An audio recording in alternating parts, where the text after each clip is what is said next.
Evangelio de Juan, capítulo 10, versículos 19 al 24.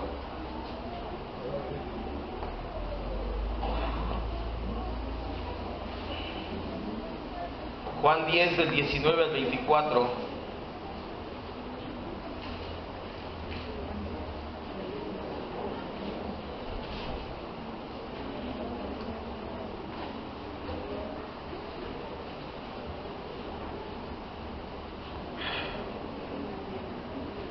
Y recuerde dejar su marcador ahí, su separador, para poderlos estar moviendo a otras citas y poder regresar inmediatamente a Juan para no perder dinamismo en la palabra. Juan 10, 19 al 24. La escritura dice: volvió a haber disensión entre los judíos por estas palabras. Muchos de ellos decían: demonio tiene y está fuera de sí. ¿Por qué le escuchas? ¿Por qué le oyes? Otros decían: estas palabras no son de un endemoniado. ¿Puede acaso el demonio abrir los ojos de los ciegos? Se celebraba en Jerusalén la fiesta de la dedicación. Era invierno, y Jesús andaba en el templo por el pórtico de Salomón, y le rodearon los judíos y le dijeron: ¿hasta cuándo nos turbarás el alma? Si tú eres el Cristo, dínoslo abiertamente. Vamos a orar. Cierre sus ojos. Hemos estado estudiando un poco de neumatología y hemos entendido en la primera clase la importancia del estudio de neumatología, que la palabra es espiritual y se ha de discernir espiritualmente.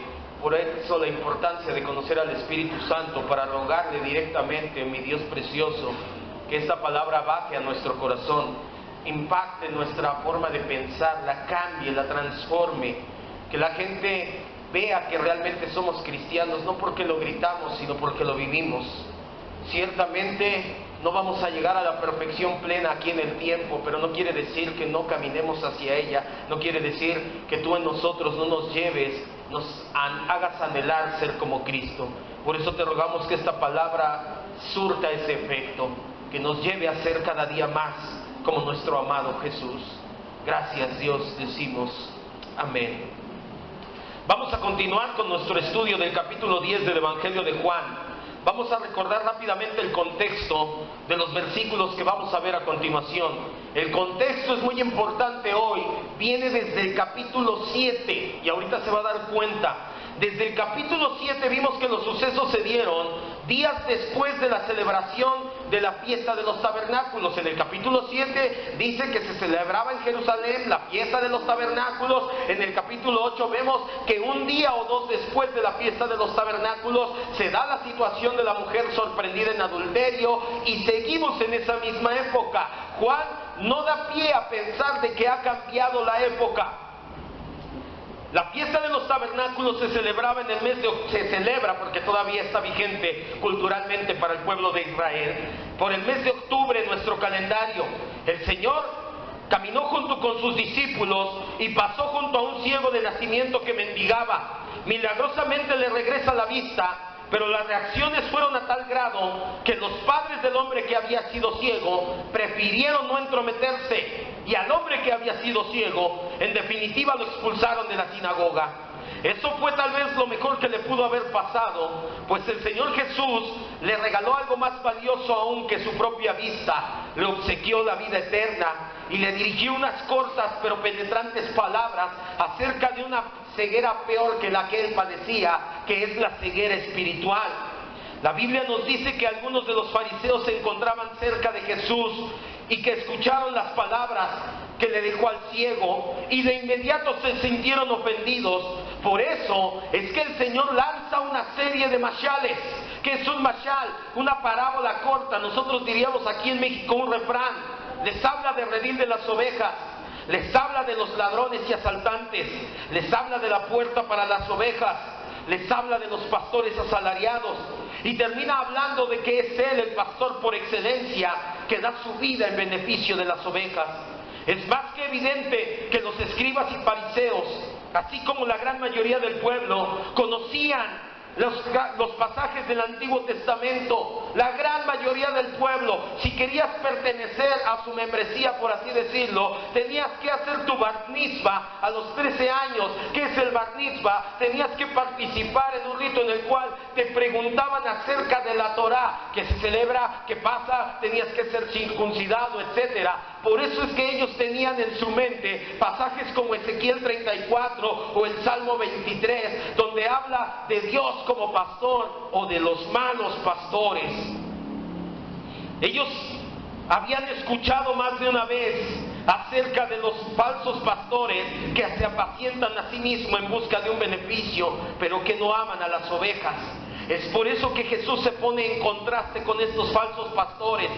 Nuestro Señor Jesús se presenta Él mismo como el pastor por excelencia, aquel pastor cuyo carácter y obra es perfecta, aquel pastor que nos ama, no con cualquier tipo de amor vano, superficial o mundano. El amor que el pastor Jesucristo tiene por sus ovejas es el mismo amor, el mismo tipo que hay dentro de la mismísima Trinidad.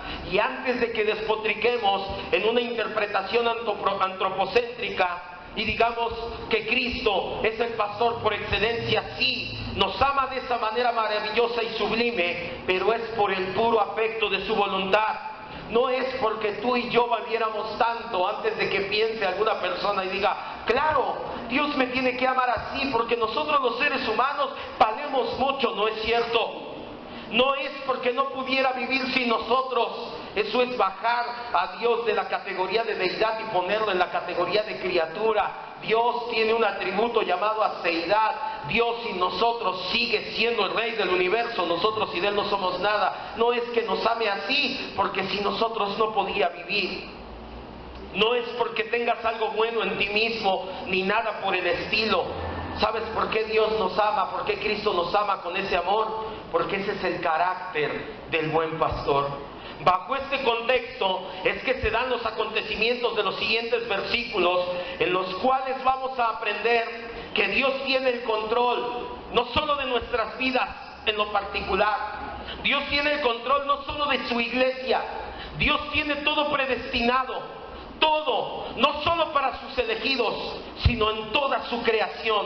Nuestra cosmovisión cristiana, ¿qué significa cosmovisión? Del griego cosmos, que se traduce como todo o como universo. La manera en que ves las cosas como cristiano a partir del día de hoy tiene que cambiar, y tiene que cambiar mucho, porque muchos cristianos, aún en sana doctrina, nuestra cosmovisión es muy limitada y pensamos, sí, Dios tiene el control de mi vida, pero lo que pasa en México, lo que pasa en el mundo, lo que pasa aquí, a lo mejor Dios nada más echó a andar su creación, se dio la vuelta y vino a buscar a sus hijos. No, tu cosmovisión hoy tiene que ser muy, muy grandemente ampliada. Comenzamos en el versículo 19 que dice: volvió a haber disensión entre los judíos por estas palabras. No era la primera vez que las palabras de Jesús causaban este efecto, dividir la opinión de la gente.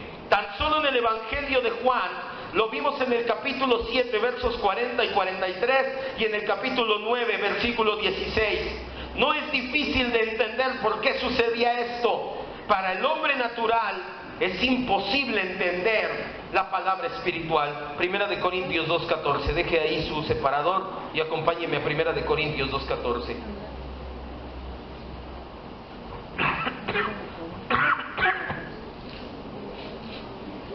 Primera de Corintios 2:14. Dice la Biblia, volvió a haber disensión, volvió a haber pleito, volvió a haber pelea, se volvieron a enojar, no se pusieron de acuerdo los judíos por esta situación. ¿Es la primera vez que pasaba? No, tan solo en este evangelio, ya lo vimos en 2 ocasiones anteriores. Pero ¿por qué pasa esto? No es difícil de entender.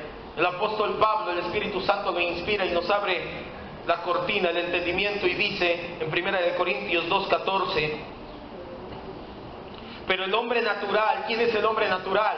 Los que ya hemos tomado el discipulado. Hay 3 tipos de hombres: el natural, el carnal y el espiritual. ¿Quién es el natural? El que no ha nacido de nuevo. Pero el hombre natural, aquel que no ha nacido de nuevo, no percibe las cosas que son del Espíritu de Dios, porque para él son locura y no las puede entender, porque se han de discernir como espiritualmente. Y en el versículo 16 leemos que es porque nosotros tenemos la mente de ¿quién? La mente de Cristo. Por eso no es que tú seas muy bueno y digas, ay, como yo sí entiendo las doctrinas de la gracia. Pues porque Dios es bueno y te dio la mente de Cristo, por eso entiendes esas y otras doctrinas.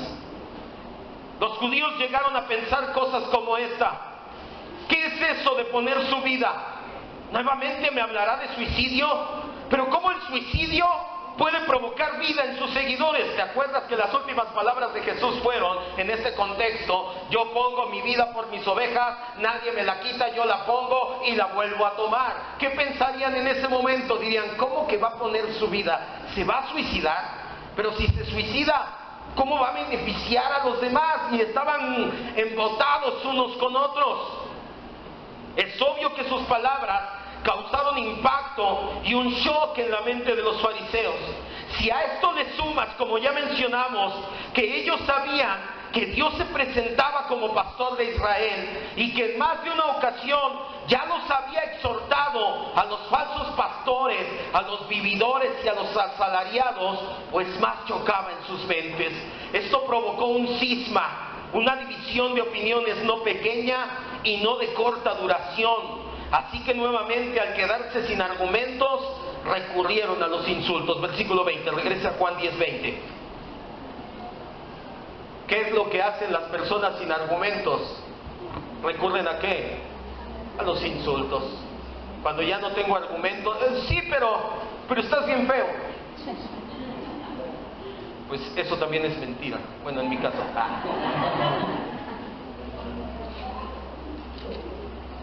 Versículo 20 dice, muchos de ellos decían, está endemoniado, está fuera de sí. ¿Por qué le escuchas?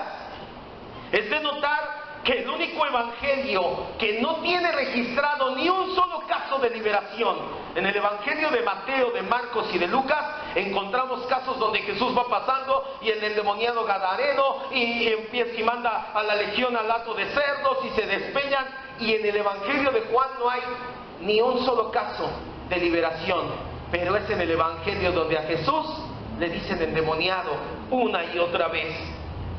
Como ya lo dijimos en Juan 7:20, la creencia popular era que los endemoniados terminaban locos, fuera de sí, que si una persona estaba endemoniada ya no tenía caso que le escucharas porque ya terminaba todo mal de la cabeza. Así que nuevamente recurrieron al insulto para desacreditar al Señor. Si tiene un demonio y ese demonio le ha vuelto loco, ¿para qué lo sigues escuchando? ¿Para qué le pones atención? Todo lo que te va a decir no tiene sentido. Como eso de poner su vida y tomarla y no le hagas caso, ya se enloqueció. Sin embargo, también les convenía que estuviera endemoniado, por eso lo insultaron, que estuviera loco, fuera de sí, porque de esa forma sus palabras serían sin sentido, sus demás palabras como cuáles, como la acusación de ser ladrón, asaltante y asalariado. No le escuches eso de que somos asalariados, está loco. A ellos les convenía que la gente creyera que Jesús estaba endemoniado. Sus palabras quedarían en el aire. Pero había un grupo, tal vez pequeño, que sí quería creer, aunque sea en la promesa del buen pastor. Tal vez no creían de manera que dijeran, voy a dar mi vida por Jesús, pero bueno, a mí sí me llama la atención eso de un buen pastor, y a mí sí me llama la atención eso de una vida abundante, a mí sí me llama la atención de que me saquen a pastos verdes. Hubo unos cuantos que sí escuchaban, que sí creían, tal vez no de manera salvífica, pero al menos no rechazaban completamente las palabras de Jesús. Se cumple lo dicho en Romanos 10:16. Vaya, Romanos 10:16.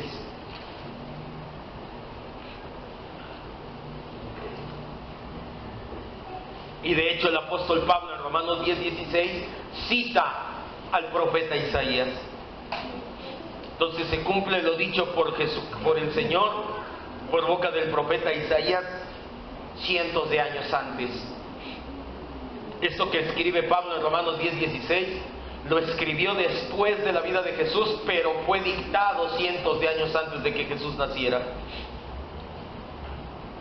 versículo 10, capítulo 10, versículo 16, dice el apóstol Pablo: mas no todos obedecieron al Evangelio.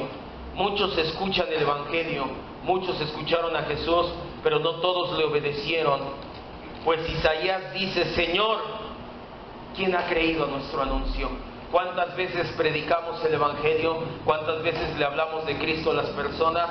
Pero no todos nos van a creer. Quiero que entienda esto, y lo vimos en el discipulado. Nuestra tarea no es convencer a la gente. Nosotros no tenemos que estar velando por los resultados.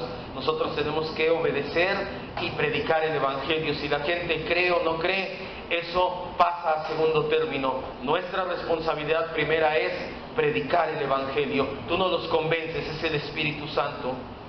Podemos ver que sobre todo se negaban a desechar las palabras de Jesús. No todos creyeron, unos cuantos. ¿Por qué creyeron? Porque había hecho una maravillosa sanidad. Versículo 21, Juan 10, 21.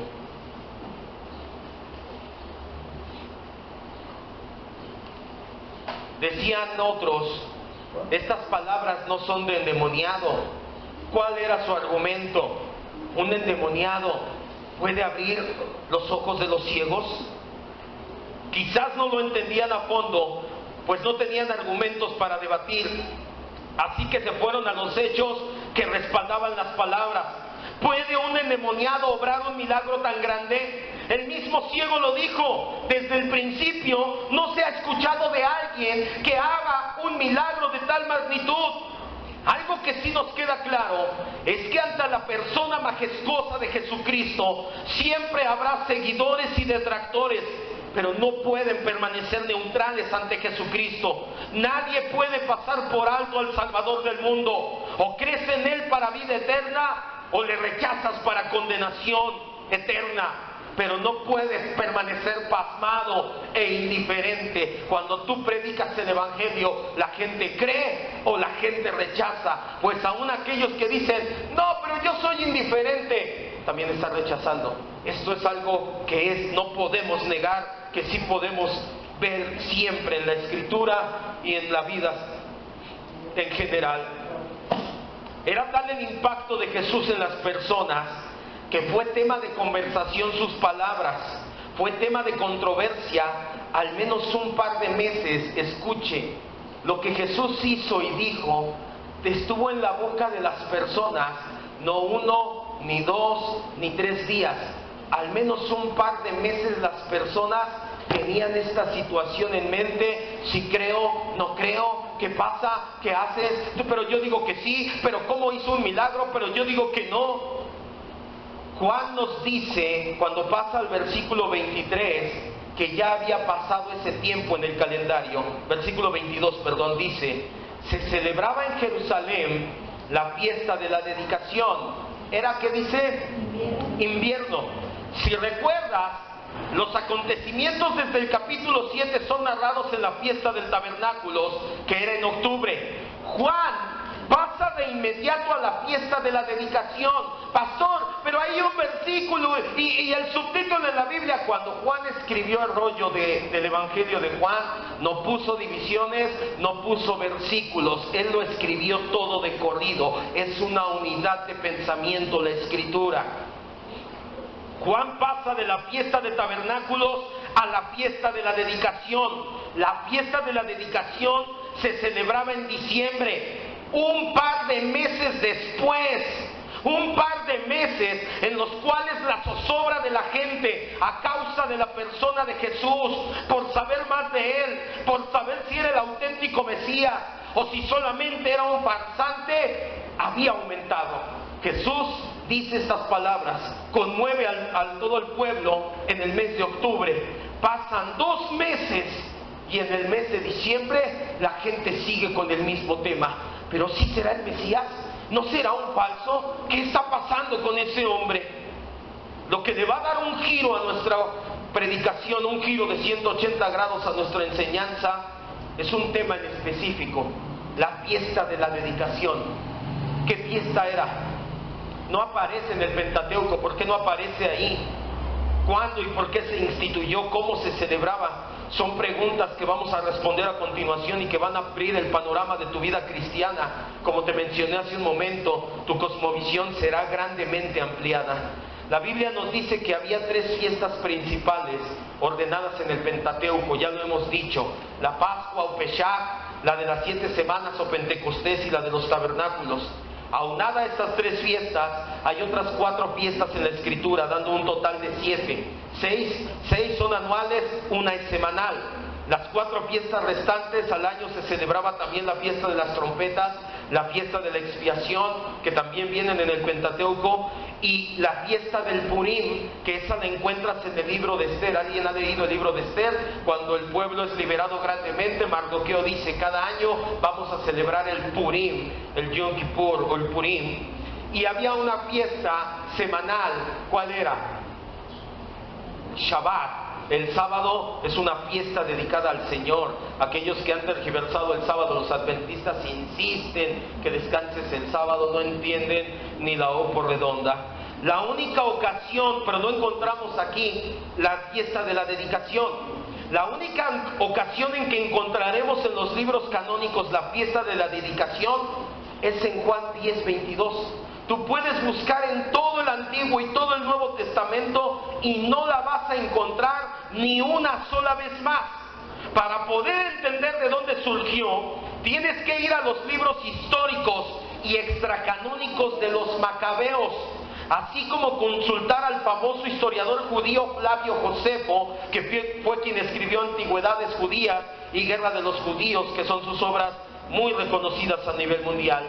Los Macabeos eran una familia, eran una dinastía, un linaje real del tiempo entre los 2 testamentos. Cuando Malaquías termina su predicación y el Juan el Bautista comienza la suya, pasaron 400 años. Se conoce como tiempo intertestamentario, en el cual Dios no habló nada. Aquí estoy, no se desesperen. Dios no envió profetas a exhortar al pueblo, pero sí hubo muchos acontecimientos de gran importancia histórica. Y estos acontecimientos fueron profetizados años, décadas y siglos antes por el profeta Daniel. Vaya Daniel 7 del 1 al 8. Por eso le dije, aquí va a dar una vuelta tremenda a nuestra enseñanza. ¿Qué es la fiesta de la dedicación? Para entenderlo quiero que entienda algo. Primeramente, la fiesta de la dedicación no viene en la Biblia más que en esta ocasión. La fiesta se instituyó en el tiempo entre el Nuevo y el Antiguo Testamento, los 400 años. Dios guardó silencio en no mandar profetas, pero no quiere decir que no pasó nada en la historia judía. De hecho, lo que pasó en esos siglos, en esos 4 siglos, Dios lo profetizó años, décadas y siglos antes de que sucediera. Durante esos 400 años el pueblo judío fue agobiado por 4 imperios: el babilonio, el medo-persa, el griego y el romano. ¿Sabe quién profetizó de ello? Al menos 4 siglos antes, décadas antes y un año antes de que sucediera. Daniel 7 del 1 al 8. Dice la Escritura: en el primer año de Belsasar, rey de Babilonia, Daniel tuvo un sueño y visiones en su cabeza mientras estaba en su cama. Escribió su sueño y relató lo principal del asunto. Daniel dijo: miraba yo en mi visión de noche, y he aquí que los 4 vientos del cielo, la Biblia nos habla que son conflictos o guerras, combatían en el gran mar. Y 4 bestias grandes, diferentes la una de la otra, subían del mar. La primera era como un león, tenía alas de águila. Yo estaba mirando hasta que sus alas fueron arrancadas y fue levantada del suelo y se puso iniesta, se puso así sobre sus pies a manera de hombre, y le fue dado un corazón de hombre. Esta primer bestia nos habla del imperio de Babilonia. Hay estudios arqueológicos donde muestran que la moneda de Babilonia era un león con alas, y el imperio babilónico fue arrancada sus alas, fue destrozado por los medos y los persas, el imperio babilónico. Versículo 5 dice: y he aquí la segunda bestia, semejante a un oso, que se alzaba de un costado. Este nos habla del imperio medo-persa. Los medos y los persas se juntaron en un solo imperio. Los medos eran un imperio más fuerte que los persas que los medos, por eso es que se alzaba más de un costado. Además, los persas eran hombres altos, robustos y bien velludos, por eso es que los ve con una visión como si fuera un oso. Dice, se alzaba más de un costado que del otro, y tenía en su boca 3 costillas, que son Babilonia, Egipto e Israel, las 3 naciones que conquistó de inmediato. Y le fue dicho, levántate y devora mucha carne. Hizo una matanza terrible el imperio medo-persa. Versículo 6, después de esto miré, y he aquí otra bestia semejante a un leopardo. Esta nos habla del imperio de Alejandro Magno, el imperio griego, que en 10 años conquistó el mundo conocido. Uno de los animales más rápidos de la selva es el leopardo. Cuando ves, ¡pum!, ya alcanzó unas velocidades tremendas. Alejandro Magno a los 33 años ya tenía el mundo conocido bajo sus pies. En unos cuantos años, como un leopardo, lo puso de rodillas el mundo conocido. Dice, versículo que vamos, 6, con 4 alas de ave en sus espaldas. Nos habla de la rapidez con que conquistó. Tenía también esta bestia 4 cabezas, porque cuando Alejandro Magno muere, se levantan 4 de sus generales y el imperio se parte en 4. Y le fue dicho y le fue dado dominio. Después de esto miraba yo en las visiones de noche, y todavía una 4ª bestia, espantosa, terrible en gran manera, fuerte, la cual tenía unos grandes dientes de hierro, devoraba y desmenuzaba, y las sobras las pisaba con sus pies, y era muy diferente de todas las bestias que vi antes en ella, y tenía 10 cuernos. Habla del imperio romano, y los 10 cuernos son los 10 primeros Césares. Mientras yo contemplaba los cuernos, he aquí que otro cuerno pequeño, habla del general Tito, que derrumbó Jerusalén en el año 70, salió entre ellos, y delante de él fueron arrancados 3 cuernos de los primeros, y he aquí que este cuerno tenía ojos como de hombre y una boca que hablaba grandes cosas. Las visiones del profeta Daniel se dieron en el año 540 antes de Cristo. Las bestias representan a los reinos, los vientos representan contiendas o guerras, las aguas representan multitudes. La primera bestia, como te digo, es Babilonia. La segunda bestia es el imperio medo-persa. La tercera bestia es el imperio griego. La 4ª bestia es el imperio romano, crueles y violentos con todos los que conquistaron. En la tercera bestia es en donde el imperio griego, uno de los 4 cuernos, una de las 4 cabezas, es el general Seleuco, su descendiente Antíoco IV Epifanes, sometió a la nación judía desde el año 170. En el año 168 invadió Jerusalén y saqueó el templo. Esto no era la primera vez que pasaba, pero hizo algo innombrable. El 25 de diciembre del año 168 a.C., sacrificó una cerda en el altar del holocausto y levantó una imagen de Zeus en el templo. De este modo contaminó y dañó el templo. Daniel lo llamó cientos de años antes la abominación desoladora. Daniel 11:31.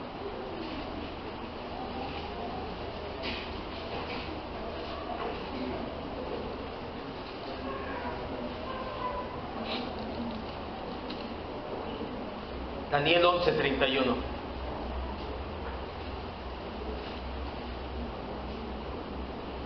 El hecho de que, pero ¿qué no Dios tenía que haber protegido a su? No, de hecho Él lo predestinó, Él lo decretó desde antes de que la fundación del mundo se diera.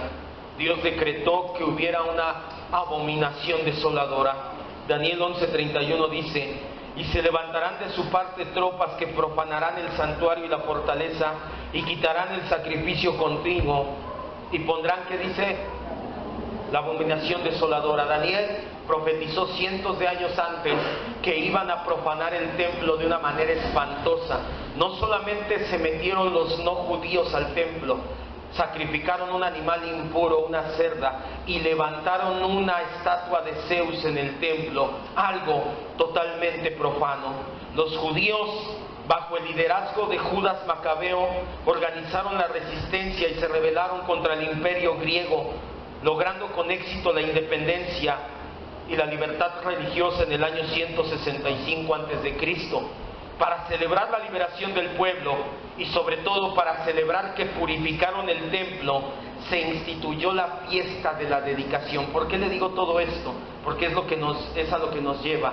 Los judíos, estaba profetizado que pasara esto, se rebeló Judas Macabeo, lograron su independencia e hicieron una fiesta por su independencia, pero sobre todo porque limpiaron el templo, sacaron la imagen, lavaron y purificaron el templo, y a esta fiesta se le llamó fiesta de la dedicación o Hanukkah, que es el festival de las luces. Como es entre los dos testamentos, no lo vas a encontrar en ningún otro lugar en la Biblia canónicamente. La tradición dice que hubo un milagro. Cuando los macabeos buscaron aceite para encender el menorá, solamente hallaron un frasco que estaba sellado e intacto, pero ese aceite era suficiente para un solo día, y ocurrió un milagro. El aceite duró 8 días. Por eso es que hoy en día los judíos celebran Hanukkah durante 8 días. Durante los 8 días de la fiesta de Hanukkah encienden velas en los menorá, que es un candelabro, y hacen fiesta en honor a Dios que los salvó y que pudieron rededicar el templo. Esto es un breve paréntesis cultural. ¿Por qué es importante mencionar todos estos datos históricos acerca de la celebración de Hanukkah? ¿Por qué no nada más le dije, profanaron el templo y se levantó y ya? Porque quiero dejar, ¿qué tiene que ver con nuestro tema? Porque quiero dejar bien claro que Dios siempre tiene el perfecto control de todas las cosas, absolutamente todas. Los sueños y las visiones del profeta Daniel ocurrieron hasta cientos de años antes de que sucedieran las cosas, y nada de lo que ocurrió estuvo fuera de la voluntad de Dios. Se lo he predicado muchas veces y de muchas maneras. Todo está predestinado. Nuestras vidas son elegidas y escritas antes de la fundación del mundo. Dios tiene todo bajo control en nuestra vida. Vimos el decreto eterno de Dios, pero hay veces que perdemos de vista que Dios también tiene el control de todos y cada uno de los acontecimientos en la historia universal. Cada guerra, cada imperio, cada personaje histórico famoso o no famoso, cada suceso, cada rebelión, cada revolución, cada político, fue Dios quien lo puso, fue Dios quien lo predestinó, fue Dios quien decretó que sucediera así antes de aún crear el universo. Y es algo que mucha gente muchas veces no entendemos y decimos, pobre de México. Dios quiere que México esté así como está. ¡Qué gacho! ¿Cómo? ¿Por qué? ¡AMLO!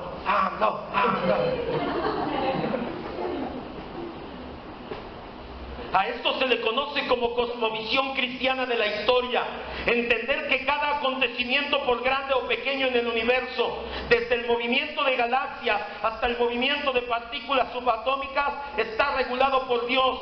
Pero también cada acontecimiento de la historia mundial, y en nuestro caso de historia nacional, desde el que aparece más insignificante hasta el más grande, no solo está bajo la supervisión divina, sino que Dios decretó que así sucediera. Dios no profetizó por boca de Daniel que pasara así, porque Dios vino al futuro y vio cómo iba a pasar. Dios desde la eternidad dijo, así es como van a pasar las cosas. Se van a levantar 4 imperios y el tercero va a venir y va a profanar mi templo. No es que Dios vino y se fijó, Dios decretó que pasara eso en Israel, y Dios decreta que pase cada una de las cosas. También en México como nación política, Dios decreta lo que ha de pasar. Eso es cosmovisión cristiana de la vida, de la historia, del universo. Pero muchas veces estamos pensando, pues no dice la Biblia, pero yo sí aplico, ayúdate que Dios te ayudaré, que dice Dios que yo te ayudaré. Dios decretó que sucediera cada uno de ellos con exactitud, sin faltar nada de lo que Él dijo que pasaría. Salmo 115:3, Salmo 139, 16, 17, lo lee en su casa. Pero el Salmo 115, 15, 3, lo leemos. El Salmo 139 dice: todas las cosas están escritas en tu libro y todas pasarán sin faltar una sola de ellas. Todo lo que Dios escribió que pasara. Nuestro himno nacional es maravilloso, es precioso. Tiene toda la razón Jaime Nuno cuando dijo: el destino de México con el dedo de Dios escribió. Dios decretó el destino que tiene México desde la eternidad pasada. Nadie dice amén. ¿Por qué? ¿Por Peña Nieto?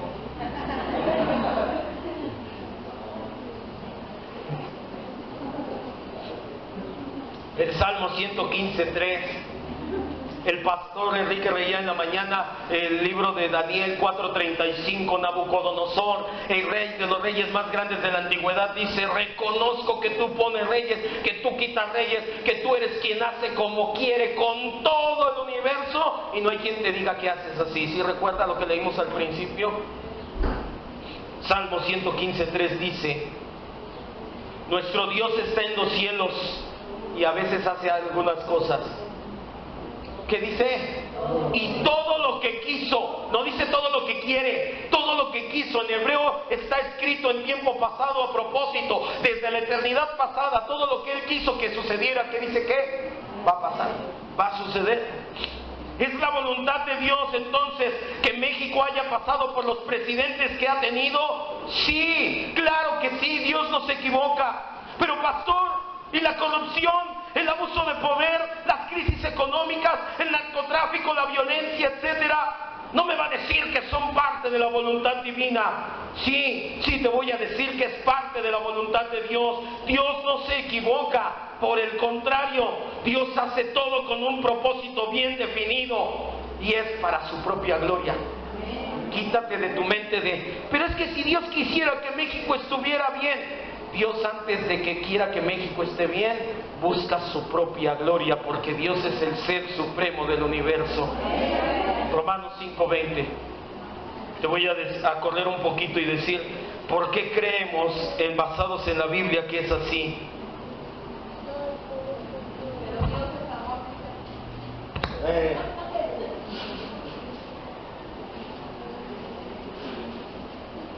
Y porque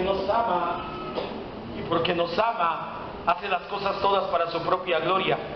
¿Sabe qué pasaría? Y lo vamos a ver en el discipulado en las tardes más adelante. Si el diablo tomara control de Valle de Chalco totalmente, ¿sabe qué pasaría? No pasaría que abrirían iglesias satánicas, pasaría lo mismo que está pasando en Europa. Se daría un crecimiento moral, cultural sin precedentes. La gente cerraría las iglesias y diría: ya no necesitamos la iglesia para estar bien. Nosotros aceptamos a todos, homosexuales, lesbianas, y aquí sería un estado bien tranquilo, bien precioso. Nadie se mete con nadie, llevaríamos una vida económica muy buena, muy tranquila, pero eso sí, todos nos moriríamos e iríamos al infierno. ¿Para qué necesitarías a Dios en un estado así? El hecho de que Dios permita corrupción, violencia, etcétera, Romanos 5:20 nos dice por qué. Dice: la ley se introdujo para que abunde el pecado. La segunda parte: mas cuando abunda el pecado, ¿qué dice después? Cuando tú estás en un estado como en el que estamos y ves a la gente llorar porque su familiar está esto, porque en su economía está lo otro, porque tiene lo aquello, es entonces que llegas con el Evangelio de Jesucristo, y donde abundó el pecado en México, sobreabunda la gracia de Dios, y la gente está sensible al Evangelio y dice: sí, anhelo conocer de Jesucristo. Pero ¿qué pasa si la gente cree que no necesita de Dios? No, eso tú porque eres ignorante. ¿Sabe que así se les decía a los cristianos desde el primer siglo? Cuando la iglesia perseguida en el libro de Hechos, les decían ateos, porque ellos nada más creían en un Dios, y como los romanos creían en muchos dioses, los cristianos en el primer siglo eran ateos e ignorantes. A la luz de toda esta verdad, ¿por qué le digo esto? Porque también vienen elecciones dentro de poco en nuestro país. A la luz de esta verdad, quiero decirle que deje de pensar que un político, cualquiera que sea su partido o su propuesta de campaña, es la solución a los problemas nacionales, y empieza a renovar tu mente con la verdad de que Cristo es la única solución para el problema de México, y el problema de México es pecado. El problema de México no es corrupción, el problema de México es que México es y nacimos en pecado. Es el pecado el que tiene sumido al país en la situación en que estamos. No hablo de un pecado en específico, no es la idolatría o el adulterio, sino que todos hemos nacido como mexicanos y todo el mundo bajo el poder del pecado. Y mientras creas que un político es el que puede sacar a México de esta situación en la que está, es porque tu cosmovisión es muy limitada. Si tú crees que AMLO, que Anaya, que el Bronco mochando manos es la solución de México, tu cosmovisión está muy corta. La solución para México ni es ni López Obrador, ni Anaya, ni el Bronco, ni... ¿quién es el otro? Ni mí. No, Margarita ya se bajó del caballo. Si tú sigues creyendo que uno de ellos es la solución para México, tu cosmovisión está así, cerradita y no ves nada alrededor.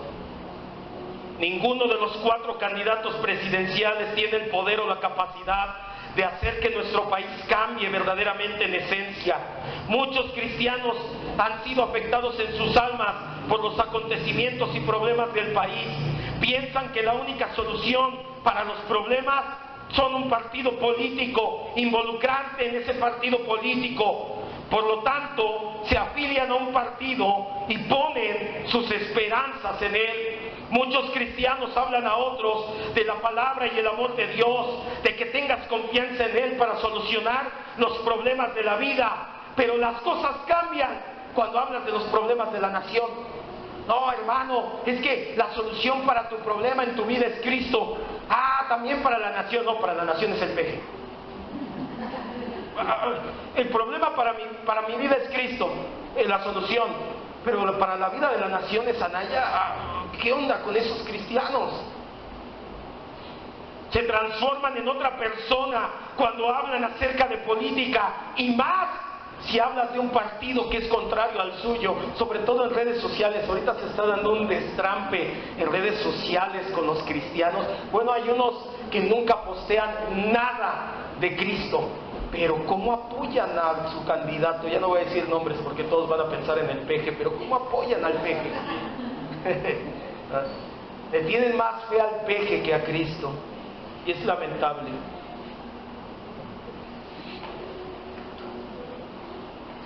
Si la energía y convicción con que defienden su postura política la usaran para proclamar el Evangelio, sus vidas de ellos serían muy diferentes. Pastor, pero entonces, ¿qué hacemos? ¿Sí podemos votar? Por supuesto que sí. Es nuestro derecho como ciudadanos responsables y comprometidos. Es lo que estamos llamados a realizar.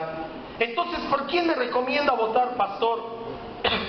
Por el partido y candidato de tu preferencia, siempre y cuando sus propuestas no vayan en contra de la ley de Dios.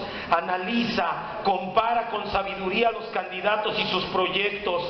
Y cada proyecto compáralo con la Biblia. ¿Qué pasa si un candidato dice: vamos a eliminar la corrupción y va a haber economía muy buena, pero también vamos a casar homosexuales y vamos a abortar bebés e ideología de género? Como cristiano, tu llamado es decir: no. Pero la economía, no. Pero la corrupción. Los que venimos en la mañana somos antes ciudadanos del reino de Dios que ciudadanos de México. No puedes sacrificar. Y bajo este contexto, bajo la luz de este contexto, sí te puedo decir que la izquierda, vaya Morena, apoya el matrimonio homosexual, apoya el aborto de niños, pasó en el Distrito Federal, la ideología de género. Por eso es que en lo personal la izquierda no me convence, ni la derecha, ni en medio. Me convence Cristo nada más. De hecho, en pocas palabras, vota con los pies en la tierra, pero tu mirada puesta en Cristo. Así es como debe de votar un cristiano verdaderamente. Recuerda, todo esto salió a colación porque fue en la época en que se celebraba la fiesta de la dedicación. Eso nos narra el apóstol Juan. Regresa a Juan.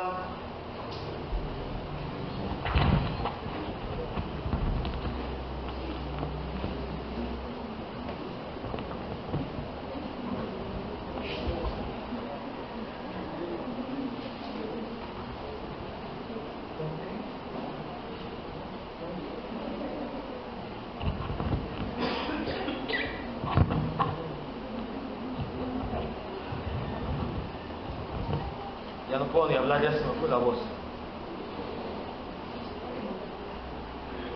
Se celebraba la fiesta de la dedicación y los judíos se acercaron a Jesús para interrogarlo. Todo esto salió, y con esto vamos a terminar ya, versículos 23 y 24 de Juan 10.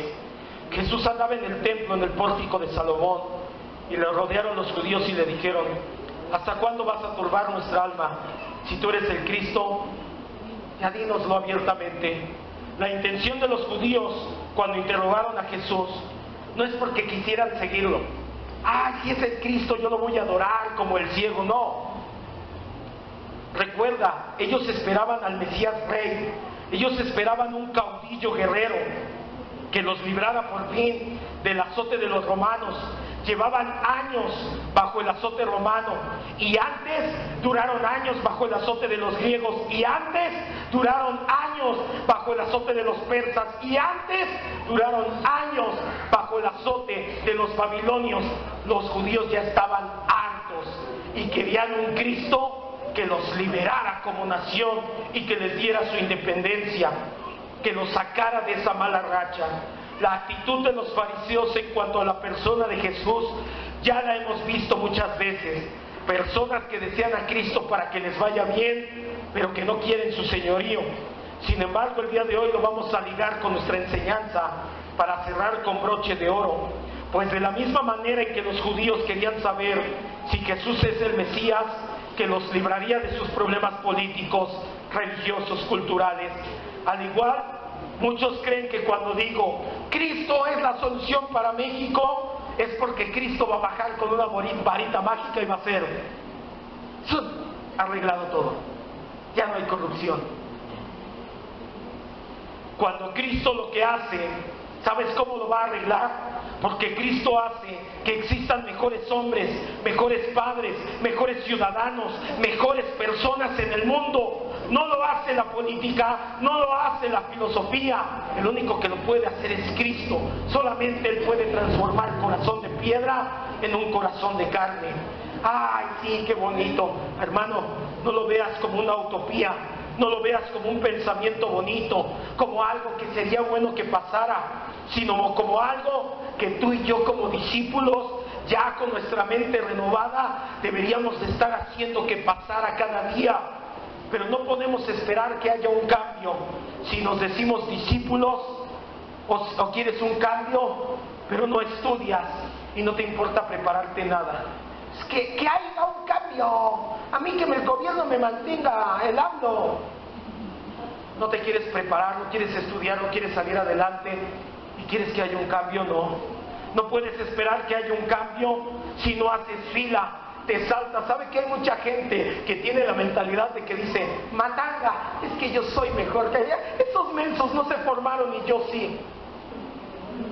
Pero te enoja que los políticos, ¿sabes? Platicaba con mi esposa y le decía: la gente que luego hace ese tipo de cosas, muchas veces pensamos en Mito, el que promovió el gasolinazo, que él pensó en él mismo. Y la gente que hace eso también piensan en él mismo primero, solamente que el impacto fue diferente, pero la esencia fue la misma exactamente. No puedes esperar que haya un cambio si no llegas puntual a tus citas, pero ya lo haces no porque te pasó algo, sino que dices: hay que me esperen, si quieres un cambio, pero no eres ni puntual. Si desperdicias el agua, si tiras basura en todos lados, si no haces bien tu trabajo, si no hay alguien supervisándote, si tratas mal a los animales, no cuidas las áreas verdes, no cuidas los jardines, no cuidas los juegos públicos, te estacionas mal, te estacionas en lugares prohibidos, crees que el fútbol es lo más importante del país, que un futbolista está bien que gane más que un científico, no le das importancia a tu área cultural, haces trampa en los exámenes, haces negocios tranza, no te importa a quién pisas con tal de avanzar, pero quieres que haya un cambio. Todo eso nosotros como discípulos estamos llamados a hacerlo, o a dejar de hacerlo. Si no puede decir amén, diga: no se escucha por su garganta, pues no soy yo. Y un lamentablemente largo etcétera. Cristo es la solución para México. pero ya empezó en nosotros. Pero si nosotros no mostramos ese Cristo en nosotros, este tipo de cosas es moral, no es algo espiritual, no es un contenido espiritual. Ay, es que me metí en la fila, ya perdí mi salvación. No. Pero si ni siquiera, ¿sabe? La gente del mundo nos ve con una lupa esperando que hagamos algo mal. Predicamos de Cristo, tenemos la esperanza en López Obrador y hacemos todo mal. Así no va a llegar un cambio al país. Decir que Cristo es la solución para México es creer que Él tiene todo predestinado y nuestra parte de responsabilidad humana es reflejarlo en cada aspecto de nuestras vidas. Cierre sus ojos, vamos a orar.